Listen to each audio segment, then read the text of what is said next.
Olá, привет. Eu me chamo Evgenia. Muito prazer. Очень рад. Очень рад. Очень рад познакомиться. Очень рад. Eu sou russa, nasci na Rússia, na Sibéria.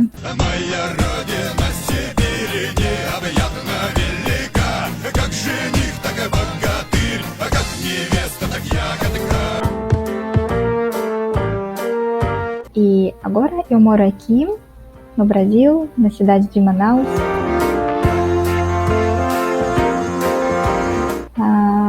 Eu vim aqui porque meu esposo é brasileiro, a família dele é daqui de Manaus, por isso nós moramos aqui.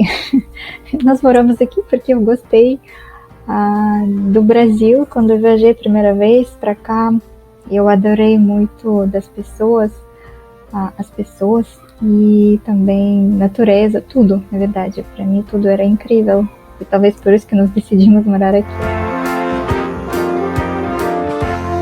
As pessoas, quando eu falo que eu nasci na Sibéria, que eu morava lá, as pessoas geralmente, os brasileiros pensam que na Sibéria sempre está muito frio e tem neve, mas não é assim não. Lá tem verão também, e no verão a temperatura pode ser também muito alta, 35 graus em julho, isso acontece. Então eu sei mais ou menos o que é calor. Só que eu não sabia que o calor daqui de Manaus, aqui realmente muito quente. Eu sinto saudade do inverno russo, da neve. Para mim, neve é uma coisa incrível, uma coisa mágica. E neve para mim é um sinônimo do Ano Novo e do Natal, né? Eu sinto saudade também, às vezes, de comida russa típica, como por exemplo pelmeni, tvorog, sopas. Gosto da comida brasileira, inclusive da comida daqui, regional. Eu gosto de tacacá. Eu acho que é muito bom, porque eu gosto de sabores diferentes, né? E o sabor de tacacá, ele é bem diferente. Eu trabalho como professora de russo no Clube Slavo. Eu trabalho aqui já faz, eu acho que 5 anos. Eu comecei a trabalhar porque eu pensei que eu tenho que experimentar alguma coisa nova para mim. E apareceu uma proposta de dar aulas de russo aqui em Manaus e eu concordei. E depois de algumas aulas, eu pensei que eu gosto disso e que eu vou continuar. E até agora eu continuo com as aulas de russo. E, sim, eu adoro o meu trabalho. Então, quando eu cheguei aqui no Brasil, eu ainda não falava português nem inglês. Até hoje eu não falo inglês, inclusive. E eu praticamente estava socialmente isolada durante alguns meses, eu acho que praticamente 6 ou 8 meses que eu não conversava assim com ninguém, só com meu esposo ou minha família. Então, depois eu decidi que eu vou trabalhar como professora de russo aqui no Clube Slavo, mas eu tinha que dar aulas para alunos iniciantes, aulas de russo. Então, como para iniciantes, tinha que falar português. E estava um pouco difícil nas primeiras aulas, porque eu tinha que explicar as coisas em português e também tinha que entender o que as pessoas falam para mim. Isso era um desafio. Mas, depois, com o tempo, parece que o meu cérebro ele absorveu tudo isso rápido, porque era uma situação, digamos assim, extrema, né, de sobrevivência. Então, eu aprendi muito vocabulário e assim que eu comecei a trabalhar, depois dar aulas online, né, eu comecei a falar mais com pessoas, tinha já prática cotidiana de conversar, de falar em português, né, em russo, claro, também. E assim que eu aprendi. quando os meus alunos de russo, eles perguntam como aprender russo, né, com algumas dicas, eu sempre falo que a primeira coisa, você tem que perder medo de errar, perder vergonha de falar russo, né, e começar a falar desde a primeira lição que você aprendeu. Você aprendeu a palavra, sei lá, já, então sempre use essa palavra. As coisas simples, básicas, você já tem que praticar. E isso é muito importante, né? Porque você pode aprender muito vocabulário, muitas regras, gramática, declinações, mas se não usar isso, infelizmente isso vai ficar só no papel, no caderno, né? Então tem que praticar e perder medo de errar. Então essa dica acho que é a mais importante de todas. Vamos quebrar essas barreiras e começar a falar, né? Alguns podem falar assim, mas eu não tenho com quem praticar o russo, né? Porque agora, para mim, né, quando eu aprendi português, estava aprendendo português, eu já morava aqui no Brasil, eu ouvia português o tempo todo, falava com brasileiros, sim, claro, isso é mais fácil, né?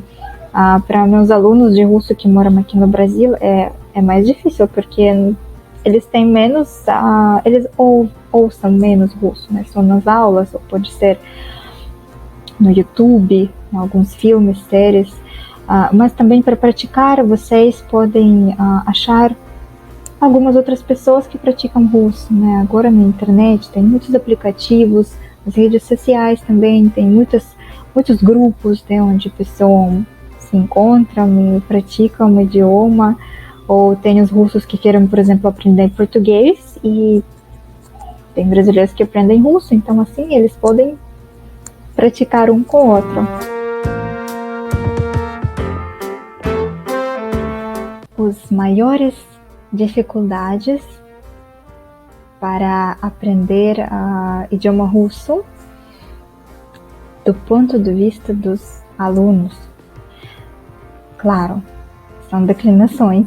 Acho que do primeiro lugar são declinações. Depois vem os verbos de movimento. Aspecto perfeito e imperfeito. Verbos de movimento com prefixos e particípios e gerúndios. Acho que são maiores medos de alunos. E eu esqueci também de dizer que no primeiro lugar, quando o aluno só pensa em aprender russo, claro que alfabeto. Então, acontece mais ou menos assim. Uma pessoa, um estrangeiro, ele quer aprender idioma russo. Ele pensa assim, ele escuta russo, ele acha, nossa, que língua bonita, eu quero aprender ela.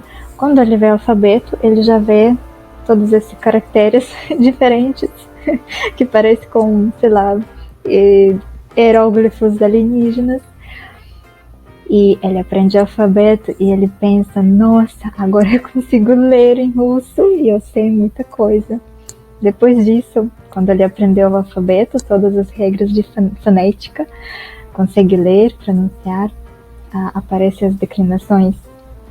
Ele pensa assim, nossa, é uma coisa nova, isso eu não esperei. Tá, ele aprende todas as declinações. Depois disso, ele encontra no seu caminho os verbos perfeitos e imperfeitos. Sim, é uma coisa que dá para entender. Na verdade, os verbos é uma coisa, eu acho que é mais lógica, né, em russo. Então, ele aprende os verbos, depois aparecem os verbos de movimento. Porque para entender como funcionam os verbos de movimento, você tem que saber como funciona o aspecto perfeito e imperfeito dos verbos. Depois, quando o aluno aprende os verbos de movimento, ele acha que ele já sabe de tudo, que ele já é praticamente fluente. E depois vem os prefixos. Sim, você tem prefixos, verbos de movimento com prefixos. Ele pensa assim, eu já aprendi declinações, já aprendi alfabeto, declinações, os verbos, aspectos, verbos de movimento, e agora, claro que vou aprender prefixos, já passei tanto, e ele aprende os prefixos. Depois disso, vem as declinações no plural e as declinações no plural são mais fáceis do que no singular, né? Única coisa é um monstro, é o genitivo plural. Então, aquela regra mosaica do genitivo plural também, as pessoas pensam, nossa, mas eu já achei que isso é limite, mas tem ainda isso? Existe isso?